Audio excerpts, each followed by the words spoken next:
Hello dreamers! Good day sa lahat. Happy Saturday! And congratulations kasi nandito kayo. Nandito kayo ngayon sa ating Zoom event. Sa ating Saturday live na. Saturday night live.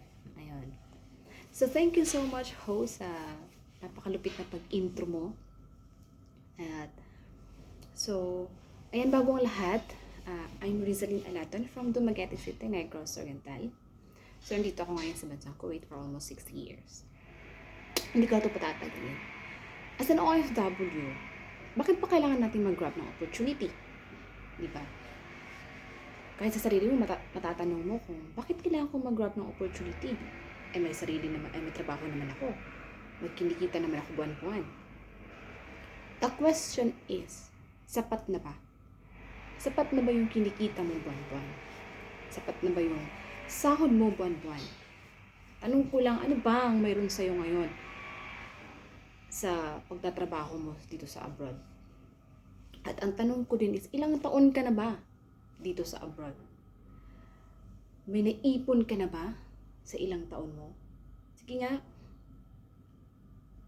isipin mo kung ilang taon ka dito sa abroad. At kung sa taon mo na yun, may naipon ka na ba? O di kaya, ang naipon mo lang is ang kasabihan na resibo lang ang naiipon ko dito sa abroad sa ilang taon kong pagtatrabaho. Diba? Imagine that na ilang taon ka nagtatrabaho, ilang taon ka nagsisilbihan sa amo mo, pero wala ka pang naipon hanggang ngayon. Resibo pa rin ang naiipon mo hanggang ngayon. So, importante talaga as an OFW na mag-grab tayo ng opportunity. Bilang mga OFW, kailangan natin na mag-grab ng opportunity dahil hindi sapat lang ang kinikita natin dito sa abroad. Kahit dalawa na nga kayong tatrabaho, hindi mo pa rin masasabi na okay na to. Nakita naman yung asawa ko eh. Nakita na din naman ako eh. Pero sapat na ba yun? Na kahit dalawa na kayo nagtatrabaho, sapat na ba yun? Para sa pangangailangan nyo sa araw-araw, sa mga anak nyo, sa gastusin. May mga kuryenteng binabayaran, may tubig, tapos may mga pinapaaral pa ng mga anak, konsumo pa para sa araw-araw, di ba? Hindi natin masasabi na sapat na yun. Sapat na itong kinikita natin ngayon. Kaya dapat, pag may nag-offer sa inyo ng opportunity, gawin mo na siya. Huwag mo nang patatagalin. Kasi pag pinapatagal, it's a missed opportunity na yun. May nakilala ako eh. Dito. May nakilala ako dito. Tinanong ko siya yung parang pabiro lang na tanong pero may laman. Sabi ko sa kanya, what is the most regret na na-experience mo sa buhay? Sabi niya, I regret not the things that I did, but the things that I didn't do. Hindi niya nire-regret yung ginawa niya, pero nire-regret na yung hindi niya ginawa. So, dapat, ngayon pa lang guys, as an OFW, plan your life as early as now. Kasi hindi mo naman alam kung anong mangyayari in the future. Baka pagsisihan mo pa. Sabi mo, sayang. Dapat pala, ginrab ko na yung in-offer sa akin ni Riza.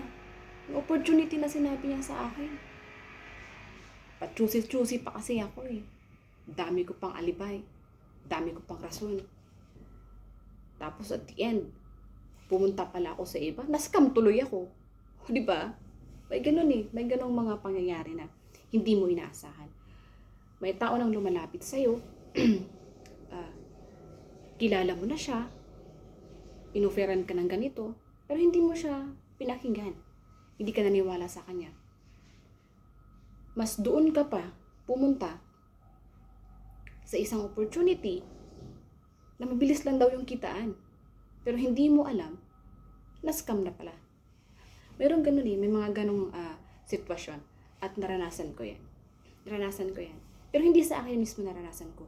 Na-experience ko sa isang kakilala ko, inoferan ko siya ng opportunity, pero hindi niya ako Hindi niya ginrab yung opportunity na yun. Bagkos, doon siya sa ibang opportunity pumunta kasi nga daw, ang bilis lang ng kitaan. Pero ilang araw, nung malaman ko, na-scam na pala siya. 30,000 ang nawala sa kanya. Samantalang, dito sa opportunity na in-offer ko sa kanya, ang liit lang na ng halaga. Pero, malaki ang magiging balik sa kanya. Ayaw niya. Kaya yung time na kinausap ko siya, umiiyak siya. Umiiyak siya kasi humingi siya ng tulong sa akin. Pwede ko ba daw siyang pautangin para daw mabawi yung pera niya. Kasi kailangan niyang i-open yung account na pinasok niya. Sabi ko, wala naman akong pera. Wala akong mapapahiram sa iyo. Alam mo yung mga ganun. Parang ano na yun lesson learned na yun sa kanya. Ako na yung lumalapit sa kanya eh. Kilala niya na ako. May mga background na ako. Nakikita niya. Pero, hindi siya nakinig. Basta kinig pa sa iba. So, ayun. Last come tuloy siya. Diba? So, sobrang napapasalamat ako sa UTG Empire at ng Empowered OFW program. Dahil, nagka-resulta ako. Nagkaroon ako ng 111,446. Part-time ko lang siya gawa Pero kumita na ako ng ganun. Guys, isipin nyo lang pag may sarili kang income. Isipin nyo pag may pera ka, yung sarili mo, maliban sa sinasahod mo sa abroad. Ang sarap ng feeling nun. Tingnan mo yung ibang mga tao, yung may mga pera pag nagdala ka dyan. Isipin mo lang, bakit mahalaga na may sarili tayong income?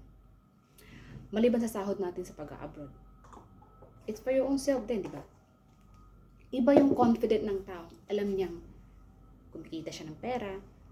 Iba maglakad yan eh. Iba yan mag-isip. Iba yung perspective niya. At iba yung perspective or laman ng mindset ng isang tao na hindi nagninegosyo or hindi kumikita. Iba yan. Iba ang aura niyan. Iba ang dating niyan.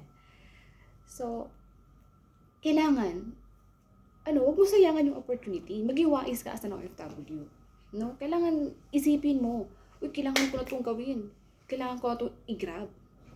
Kasi sayang yung opportunity na malapit sa akin eh. Ganun dapat tayo mag-isip. Baguhin natin yung mindset natin, yung paniniwala natin. Pero dapat din, alagaan mo rin yung sarili mo. Kasi, guys, importante ang pamilya. Importante na yung pangarap. Pero ang pinaka-importante ay sarili. Dahil hindi mo matutupad ang pangarap mo, hindi mo matutulungan ang pamilya mo, kung hindi mo alagaan ang sarili mo. Dapat din yun, importante din yun. Huwag din masyadong babayarin sa sarili. Kailangang alagaan. So sa lahat na nandito, lalo na sa mga guests, huwag mo sabihin na wala kang pangarap. Hindi mo alam. Hindi mo alam na may pangarap ka, pero hindi mo pa nakikita eh. Hindi mo alam baka nasasabi mo lang yan dahil wala ka pang opportunity. You'll never grow, you'll never know until na meron kang makita. Di ba? Life is about growing. Kaya, congrats dahil nandito ka. Congrats dahil nanonood ka. Nanonood ka ngayon. Congrats kung napapanood mo ito ngayon at naisip mo na, oo nga no, hindi ko masasabing wala akong pangarap. Siyempre may pangarap ako. Wala pa lang talagang dumating na opportunity sa akin. Masasabi mo yan. Di ba you'll never know? Kaya totoo na may mga tao na hindi nangangarap, it because they haven't seen the opportunity. Kaya maging maging open-minded ka na ngayon. Huwag mong hayaan na wala kang pangarap. May pangarap ka. Hindi mo palang binubuksan yung puso at isip mo para sa mga opportunity na dumarating sa'yo. Kaya sobrang napapasalamat ako sa UTG Empire sa lahat ng tulong nila. Dahil sa kanila, hindi ako mag-grow. Hindi ako maging confident. At hindi nyo ako makikita ngayon na nagsishare sa inyong harapan. So, thank you so much, guys. I hope na-inspired, na-educate, at na-empower ko po kayo. More power and God bless po sa inyong lahat. Happy chasing dreams, everyone. Bye!